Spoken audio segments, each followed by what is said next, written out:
país. Cuánto agradecemos porque usted se conecte con nosotros. Conectémonos con el Señor. Que Dios nos ayude.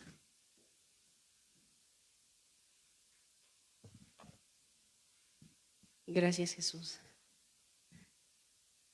Amado Señor, en esta hora damos gracias por tu misericordia.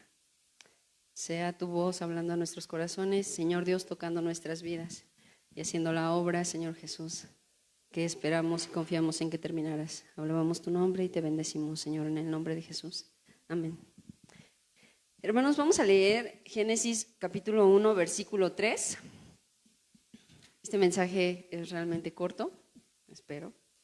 Y sobre todo es la palabra del Señor hablando en nuestros corazones. Una cosa que aprendí en algún tiempo es que cuando el Señor te da muchas citas es porque realmente el Señor es el que te está hablando, es su palabra el que está tocando tu vida y es su palabra la que está respaldando lo que alguno de nosotros pudiera decir. Gracias a Dios porque somos inmerecedores y a pesar de ello usa nuestra boca para bendecir su nombre. Génesis 1:3 nos dice, y dijo Dios, sea la luz, y fue la luz. Y nosotros cuando despertamos en las mañanas, por ejemplo, vemos la luz, no decimos, ¿habré despertado y estará oscuro todavía? O en la noche cuando nos dormimos, no nos dormimos con el pensamiento de, ¿y si nunca vuelve a salir la luz? No, nosotros nos despertamos siempre con la conciencia y la esperanza de que va a haber una luz y va a haber noche. Entonces cuando Dios dijo, y dijo Dios, sea la luz, fue la luz. No hubo necesidad de decir otra vez, sea la luz, dije que sea la luz.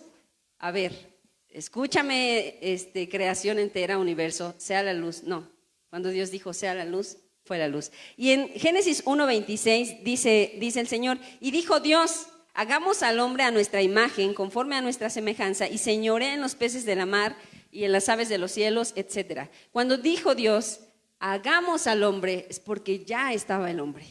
Hagamos al hombre. Cuando Dios dice hagamos esto es porque el Señor ya lo está haciendo, es porque el Señor ya está, solo el hombre lo único que necesitaba fue el soplo de vida del Señor Jesucristo y dio por hecho que ya estaba hecho el hombre, que ya estaba creado el hombre, porque dijo, y señoré en los peces de la mar y en las aves de los cielos y en las bestias. Quiere decir que si no hubiese creado al hombre, pues entonces ¿quién iba a señorear en los peces, etcétera, etcétera? No, el Señor dio por hecho que se iba a señorear a los peces y a toda la creación. Después, en Génesis 6:13,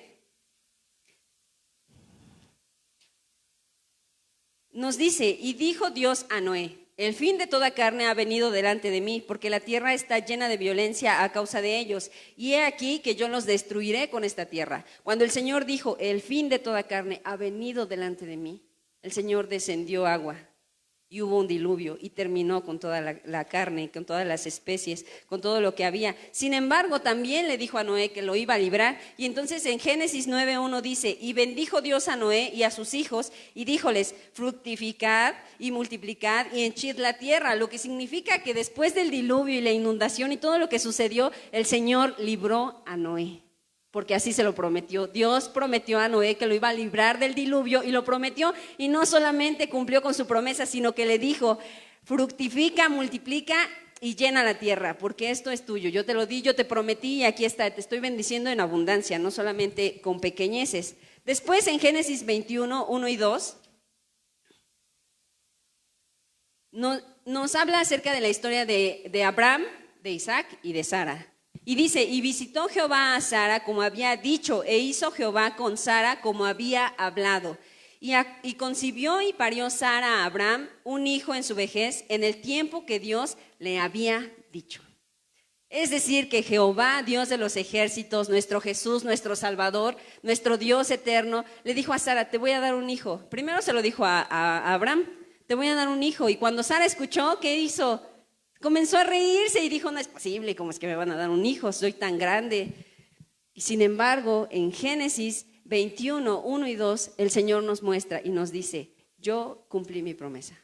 Y no solamente cumplió su promesa, sino que dice, y concibió y parió Sara a Abraham un hijo en su vejez, en el tiempo que Dios le había dicho. No llegó antes, hermano, no llegó después. La promesa de Dios llegó en el tiempo que Dios lo había dicho. Después, en Éxodo 22, nos dice: yo soy Jehová tu Dios, que te saqué de la tierra de Egipto, de casa de siervos. Y si recordamos un poco la historia del pueblo de Israel, podemos ver y podemos recordar que el Señor prometió a Moisés que iba a sacar a Israel de Egipto. Y aquí en Éxodo 22 ya les está diciendo: yo soy Jehová tu Dios, que te saqué de la tierra de Egipto. Yo soy quien ya lo hice, quien ya hablé a tu vida, quien ya cumplió la promesa que te había dado. Después en Josué 11:23 nos dice: tomó pues Josué toda la tierra conforme a todo lo que Jehová había dicho a Moisés, y entrególa Josué a los israelitas por herencia conforme a los repartimientos de sus tribus, y la tierra reposó de guerra. Dios le había prometido a Israel no solamente que los iba a sacar de la tierra de Egipto y pues bueno, yo ya te liberé, ahora tú haz lo que puedas y vete como tú puedas. No, el Señor le prometió al pueblo de Israel que le iba a dar una tierra. Ahora no iba a ser cualquier tierra, era una tierra de abundancia, una tierra fructífera, una tierra buena para que ellos mismos pudieran sembrar y cosechar y asimismo mantener a toda su descendencia hasta el fin del mundo. Y lo podemos comprobar ahora. Sabemos que el pueblo de Israel son gente bendecida, son gente que siempre y en todo momento Dios ha multiplicado lo que ha puesto en sus manos. Entonces aquí el Señor cumplió la promesa a través de Josué, y Josué entregó a los israelitas la tierra que ya el Señor ya había prometido.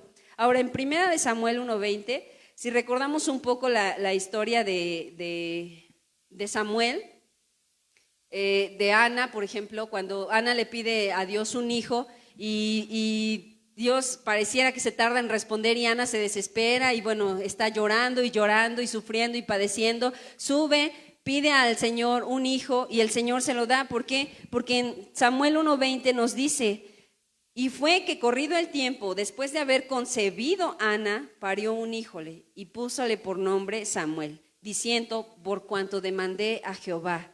Y entonces la palabra clave es después de haber concebido, de haber concebido. Es decir, que Ana vio la promesa del Señor cumplida en su vida. Después, en 1 Samuel 15:1, cuando el pueblo de Israel, ustedes saben que nosotros somos un pueblo rebelde, un pueblo que muchas veces no somos lo que el Señor espera, ni siquiera como hijos podemos honrar totalmente a nuestros padres, ni siquiera como padres podemos amar completamente a nuestros hijos y ser perfectos, sino que el Señor viene y nos perfecciona.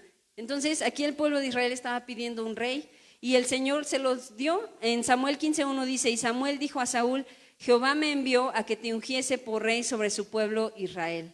El Señor cumplió esa promesa, les cumplió a los israelitas porque los israelitas pedían pedían un rey y entonces el Señor dijo: ¿quieres un rey? Te voy a dar un rey. Y entonces el Señor levantó.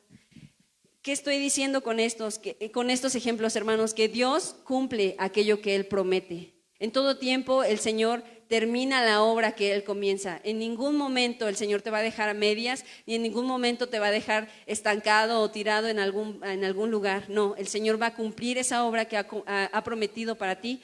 Y bueno, podemos recordar, por ejemplo, a Ruth, que le dio un esposo al pueblo de Israel cuando lo liberó a través de la mano de Esther, a David cuando le entregó a Goliat en sus manos y solamente con unas cuantas piedras le dio la fuerza para vencer, al pueblo de Nínive, cuando Dios le dijo a Jonás: voy a salvar al pueblo de Nínive, ve, habla. El Señor salvó al pueblo, no lo dejó solo.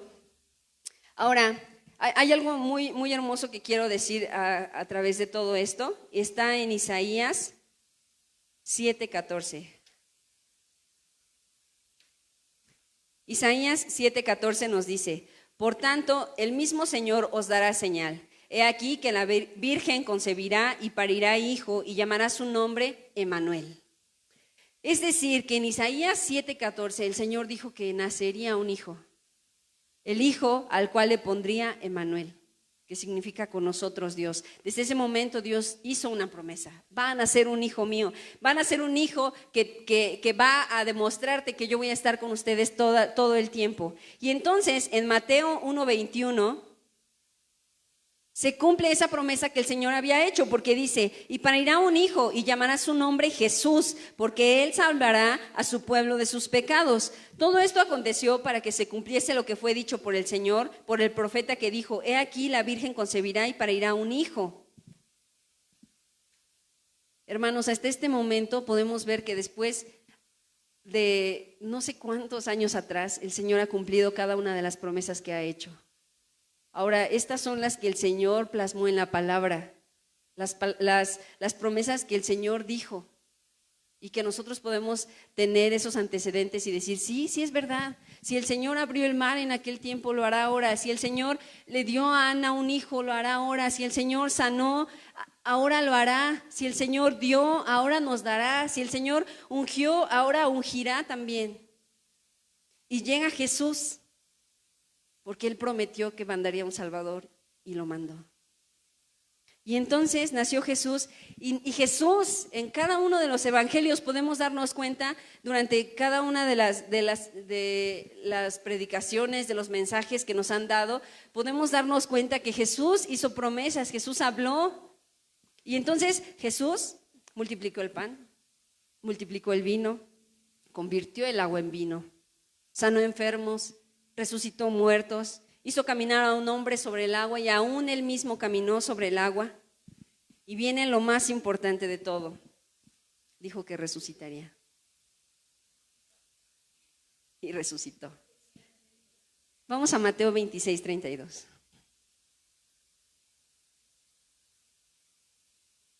Y nos dice Mateo, mas después que haya resucitado, iré delante de vosotros a Galilea. Aquí estaba hablando Jesús.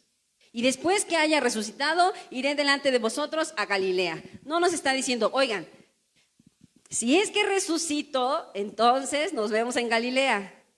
No, hermanos, el Señor dijo, y después que haya resucitado, con la seguridad misma con la que abrió el mar, con la seguridad misma con la que salvó a Noé, con la seguridad misma con la que le dio un hijo a Ana, con la seguridad misma que le entregó la tierra al pueblo de Israel, con esa misma seguridad se levantó y dijo, más después que haya resucitado, iré delante de vosotros a Galilea. Y no solamente eso, sino que en el mismo Mateo 28, versículo 6, llega una de las mujeres corriendo y dice, no está aquí porque ha resucitado como dijo, venid, ved el lugar donde fue puesto el Señor. Aquí solamente estamos haciendo la comprobación de lo que les acabo de decir. El Señor Jesús dijo que resucitaría y resucitó. Eso es certero, y resucitó. En Juan 20, 16 dice,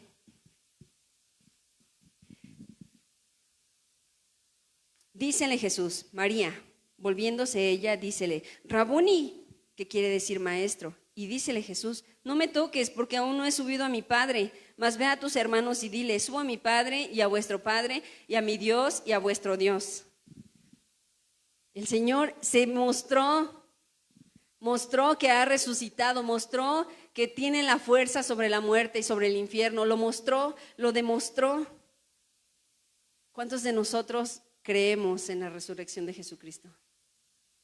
Hace un momento nos compartían acerca de que Jesús viene y resucita en medio de nuestras flaquezas y que Él es nuestra vida. Y muchos de nosotros no creemos que Jesús ha resucitado. Pero lo que Jesús hizo antes de resucitar, al pasar por esos 3 días en la muerte, en el infierno, fue pelear. Jesús peleó al levantar el nombre del Padre. Y nosotros podemos ser partícipes de la resurrección de Jesucristo, al pelear de la misma manera, levantando el nombre del Padre. Cuando nosotros levantamos el nombre del Padre en medio de nuestra flaqueza, de nuestra angustia, de nuestro dolor, estamos peleando la batalla. No que tú te pongas a pelear en medio de la situación y que digas, yo puedo, yo lo voy a vencer, saques tu espada como lo hizo uno de los discípulos y le cortes la oreja a alguien que te está atacando. No es así. Lo único que Jesús hizo fue levantar un clamor desde su interior y gritar, ¡Padre! En la mañana la pastora nos leía el Salmo, primera de Samuel 22, y nos demostraba cómo es que Jesús hizo un clamor y entonces el Padre descendió y salvó, hizo la salvación que Jesucristo estaba esperando. ¿Por qué? Porque Jesús también fue rescatado. La palabra de Dios, la hermana Hicks nos enseñaba también a través de sus libros que el Padre descendió y extendió su mano. Y entonces tomó a Jesús y lo rescató. Jesús no estaba moviéndose, Jesús estaba clamando desde su interior, gritando, Padre, porque Jesús sabía lo que él tenía que hacer. Noé, cuando comenzó a escuchar la voz de Dios y Dios le dijo, construye un arca, él no se quedó quieto, comenzó a obrar a la orden del Señor. El Padre, cuando le dio la instrucción a Jesús, vas a morir y vas a ir a la muerte y al infierno, también le dio la instrucción a Jesús, pero lo único que tienes que hacer es clamar a mi nombre, levantar mi nombre y yo voy a hacer la obra que he prometido sobre tu vida. Entonces Jesús nos hace partícipes de su muerte, pero también de su resurrección. Un ejemplo de ello muy claro y que creo que todos nosotros nos hemos de en algún momento identificar con él es Job. En Job 19, la palabra de Dios nos enseña que Job, desde el principio del libro de Job, en el capítulo 1, nos enseña que Job empezó a perder todo. O sea, el Señor no nos habla de que Job, pues bueno, de la vida pasada y no sé, de que tuvo muchos hijos, etcétera. No, el Señor se va al grano con Job y nos empieza a enseñar desde el principio que Job comenzó a perder a sus hijos, comenzó a perder su casa, sus pertenencias, sus riquezas, todo lo que él tenía, perdió a su esposa y con lo único que se quedó cerca fueron sus amigos, pero sus amigos lo estaban atormentando. Job era una persona, es un ejemplo de nosotros. A lo mejor yo no soy Job, ni tú eres Job completamente, porque a lo mejor no has perdido tus riquezas, no has perdido a tus hijos, no has perdido esto, el otro, pero si has pasado por enfermedad, si has pasado por pobreza, si has pasado por angustia, si has pasado por cuestiones en las que tú dices, no, es que yo de aquí ya no puedo salir. Pero Job dice, llega un momento en el que Job comienza y dice, y respondió Job y dijo, ¿hasta cuándo angustiaréis mi alma y me moleréis con palabras? Eso se lo dice Job a sus amigos. ¿Por qué? Pues porque hay una situación muy grande en la que dice, no, ya, no es posible, ya, ¿hasta cuándo me van a angustiar?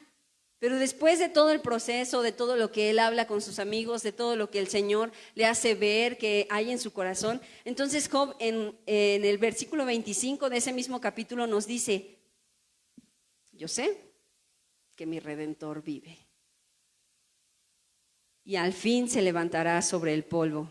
Y después de deshecha está mi piel, aún he de ver en mi carne a Dios, al cual yo tengo de ver por mí, y mis ojos lo verán, y no otro, aunque mis riñones se consuman dentro de mí. Yo sé que mi Redentor vive, y al fin se levantará sobre el polvo, sobre la muerte, sobre la enfermedad, sobre la angustia, sobre la pobreza, sobre la flaqueza, sobre cualquier cosa. Yo sé que mi Redentor vive. El Señor dejó una promesa de que volvería. Y bendito sea el mensaje que acabamos de recibir. El Señor dejó la mesa puesta porque va a regresar por nosotros. Y Job dice, yo sé que mi Redentor vive y que aún al fin se levantará sobre el polvo. Aún desecho yo, aún desecha mi piel, aún desecho todo lo que soy. Voy a ver a mi Redentor. Voy a ver la salvación de Jehová en medio de esta necesidad. Ahora, si nos movemos un poco a Juan y buscamos el capítulo 11, versículo 4. Aquí estaban hablando de que Lázaro estaba enfermo. Entonces van y le dicen, Jesús, Lázaro está enfermo, ven rápido para que lo sanes. Y entonces Jesús, atento, esperanzado, paciente, esperando el momento del Padre, dice en el versículo 4, esta enfermedad no es para muerte, mas por gloria de Dios, para que el Hijo de Dios sea glorificado por ella. Hermano, ¿tú crees que el Padre no tenía contemplado que Jesús iba a morir? ¿Tú crees que el Señor, Dios nuestro Todopoderoso, no está contemplando la situación por la que estamos viviendo?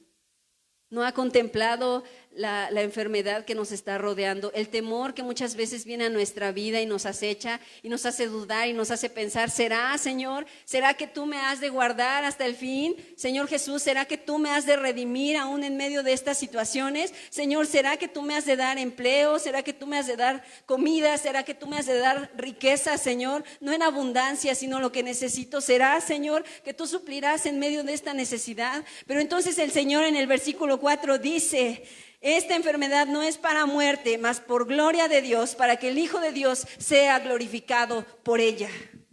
Y tú ahí donde estás, cierra tus ojos un momento y dile: Señor, ¿será que tú lo harás, Señor? ¿Será que en medio de esta situación, Señor, mis amigos vienen, te gritan: Señor Jesús, estamos padeciendo, estamos muriendo, estamos angustiados, estamos padeciendo, Señor Jesús, estamos enfermos, tenemos hambre, tenemos pobreza, tenemos soledad en nuestra vida, hemos perdido a nuestros hijos, a nuestros hermanos, a nuestros amigos, Señor, en medio de esta necesidad, será, Señor, y el Señor Jesús te está mirando fijamente y está escuchando tu voz.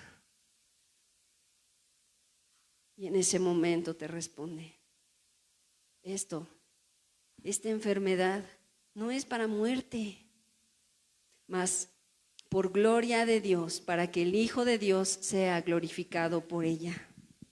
Por gloria de Dios, para que el Hijo de Dios sea glorificado, para que yo, Jesucristo, el que resucité un día, el que prometí, el que dijo sea la luz y fue la luz, el que dijo que les iba a entregar al pueblo de Israel una tierra, la entregué, el que dijo que iba a nacer en un pesebre ahí en la pobreza y nació, el que dijo que iba a morir en una cruz y cada gota de su sangre iba a ser derramada y derramó esa sangre, ese Jesús que un día murió en la cruz del Calvario, ese Jesús que resucitó, y bendito sea su nombre por la resurrección de Él, bendito sea su nombre, porque ese Jesús que hizo eso es el mismo Jesús que hoy se está glorificando en medio de esta situación.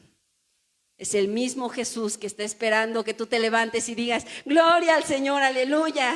Mi Jesús resucitó un día, mi Jesús dijo que nacería y nació, mi Jesús dijo, hizo milagros, caminó sobre el agua y lo hizo, y hoy también lo está haciendo. Y te voy a decir algo, hermano, en Mateo 27, 62. Estoy a punto de terminar, gracias Jesús. Dice, esto es algo hermoso, porque dice: y el siguiente día, que es después de la preparación, se juntaron los príncipes de los sacerdotes y los fariseos a Pilato, diciendo: Señor, nos acordamos que aquel engañador dijo: viviendo aún después de 3 días, resucitaré. A ver, ¿cómo? Me están diciendo aquí, la palabra del Señor me está enseñando que los sacerdotes, los príncipes de los sacerdotes, estaban esperando que Él resucitara. ¿Cómo? Estaban dudando del engañador ese al cual ellos le llamaron así. Ellos le llamaron engañador. Señor, nos estamos acordando que aquel engañador dijo: después de 3 días resucitaré. Amados hermanos, ¿cuántos estamos esperando la resurrección de Jesucristo actualmente? Hermano, los que viven en tu casa y no son cristianos están esperando que la gloria del Señor se manifieste en tu vida. Los que te están viendo en tu trabajo y están viendo que estás padeciendo y que te pones a orar y que dices: Señor, tú me vas a sacar de esto. Señor, tú estás viendo que ya no tenemos dinero en casa. Señor, tú estás viendo que se está acabando la comida. Y la gente que no conoce a Jesucristo está esperando a ver el milagro del Señor hecho realidad en tu vida. Y el Señor viene y cumple esa promesa que el Señor hizo. Y no solamente ellos estaban esperando, cuando Jesús murió en la cruz del Calvario, derramó su sangre, el diablo estaba esperando que Jesús muriera. Y dijo: ahora que estás en el infierno, ahora que estás entre la muerte, ¿quién te va a apartar de mí? ¿Quién te va a librar de esto? Y viene y nos dice a nosotros: ahora que estás ahí, encerrado en tu casa, ahora que no puedes ir a la iglesia, ahora que ni siquiera tienes internet, ahora que ni siquiera puedes leer tu Biblia a lo mejor, ahora que empieza a controlar nuestras ideas y a decirnos tantas cosas, y entonces viene y nos ataca. Pero ¿sabes qué? Jesús resucitó. Y Jesús nos da a nosotros la vida y la fuerza para también levantarnos en medio de esto. Pero las últimas personas que esperaron a Jesús fueron esas mujeres en Juan 20:16. Dícele Jesús, María. Volviéndose ella, dícele, Raboni, ¿qué quiere decir maestro? Quiere decir maestro, maestro. Y algo hermoso, hermano, es que Jesús no le dijo, oye tú mujer, oye tú, pues a ti, tú la que estás ahí sentada. El Señor Jesús dijo, María. El Señor Jesús se sabe nuestro nombre y es a través de su nombre poderoso que nosotros venimos y tomamos esa promesa. El Señor Jesús resucitó y te va a llamar por tu nombre. Oye tú, di tu nombre. El Señor Jesús está ahí esperándote a ti, esperando a que llegues a buscarlo a la tumba donde fue sepultado. Él ya resucitó y está listo para hacer el milagro en ti. Decía la pastora en la mañana, sin crucifixión no tendríamos resurrección. Sin muerte no tendríamos vida. Sin una enfermedad no conoceríamos la salud de nuestro Dios. Sin una angustia no veríamos la mano del Señor extendiéndose sobre nosotros. Sin la muerte de algún familiar no veríamos a los que están a nuestro alrededor y que podemos amarlos. Podemos ser partícipes de esa resurrección que el Señor Jesucristo tuvo hoy. Así es que llámale a esa muerte, enfermedad, flaqueza, angustia, pobreza, hambre. Vamos hermano, llámale. Y dile, el Señor Jesucristo ha resucitado y me resucitará en medio. Quiero ser partícipe de esa resurrección. Quiero ser partícipe de aquello que el Señor Jesús prometió. Y algo que me encanta del versículo 17 es que dícele Jesús, no me toques porque aún no he subido a mi Padre, mas ve a mis hermanos y dile, subo a mi Padre y a vuestro Padre y a mi Dios y a vuestro Dios. Cuando Jesús dijo, subo a mi Padre y a vuestro Padre, a mi Dios y a vuestro Dios, el Señor Jesús estaba emocionado. Porque el Señor Jesús no simplemente dijo, subo a mi Padre, ahorita vengo. No, el Señor dijo, subo a mi Padre y subo a vuestro Padre y subo a mi Dios y subo a vuestro Dios. Porque estaba exaltando el nombre del Padre, estaba glorificándolo. Señor, te bendigo por esta enfermedad, te bendigo por este problema, te bendigo por esta pobreza, por esta hambre que siento, Señor, porque aquí estás tú, Jesús. Aquí estás tú para levantarme, aquí estás tú para darme vida, Señor.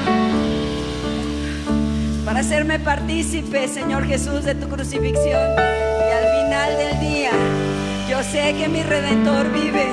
Yo sé que mi Redentor vive. Y aún en medio de todas las cosas, tú me has de sustentar, tú me has de levantar. Amado Señor, en el nombre de Jesús, te doy gracias, Padre eterno. En el nombre de Jesús, Señor, te doy gracias por tu misericordia en nuestras vidas. Gracias por hacernos partícipes de la cruz del Calvario, porque es en tu resurrección, es en tu vida que podemos exaltar tu nombre, podemos glorificar tu sangre, Señor, podemos exaltar tu misericordia y reconocerte nuestro Salvador, nuestro Redentor. Yo sé que mi Redentor vive y que aún si mi piel está descompuesta, aún si mis riñones ya no pueden más, yo veré a mi Señor levantarse. Alabado sea Jesucristo por haber resucitado entre los muertos, por ser Jesús el único que resucitó, por ser su vida la que nos da vida eterna, por ser Jesús el que nos da esperanza de vida eterna, porque sabemos que el día que el Señor venga por nosotros, hemos de levantarlos con nuevas fuerzas, hemos de llegar a su presencia santos, limpios y justos, y sin dolor y sin angustia. Alabado sea tu nombre, Señor. Bendigo tu sangre. Has resucitado. El Señor ha resucitado. El Señor resucitó y nosotros resucitamos con Él. Alabado sea tu sangre, Señor. Bendito sea tu nombre, Señor Jesús. Jesús, Jesús, Jesús. Tú, nuestro Redentor. Alabado seas, Jesús. Señor. Bendito es tu nombre, Jesús. Amén.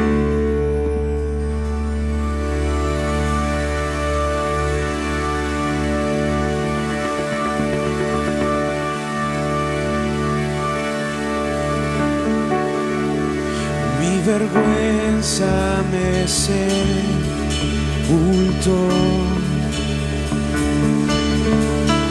Yo buscaba un Salvador,